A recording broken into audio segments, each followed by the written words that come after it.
Hello everyone, welcome to Value.VBA. Today we'll be introducing certain Excel shortcuts that will help speed up your word process flow within Excel. So stay tuned to find out more.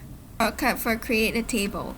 Highlight the columns that you want, Ctrl T, and you have it, a table. Shortcut to finding the differences. So for this shortcut, we'll be comparing two columns over here. So let's just highlight and then Control backslash, and it will point out the differences between this column and this column. So as you can see, here it pointed out and highlighted the fields that are different from the main column, which is column 1. Shortcut 3 is displaying it as chart. So we'll press alternate F1 and you will generate a chart over here. Shortcut 4 is displaying the chart in another sheet.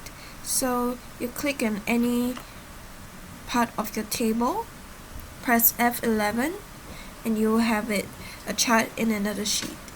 Shortcut number 5, alternate equal.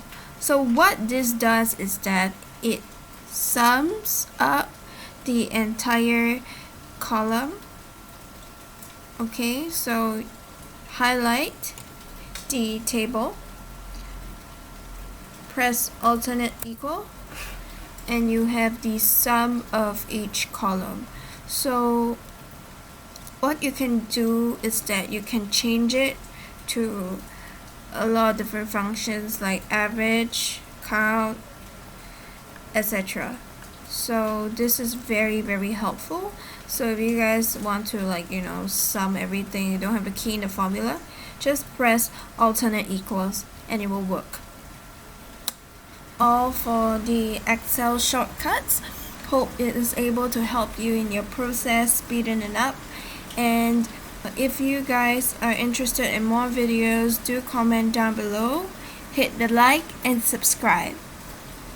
See you in the next one.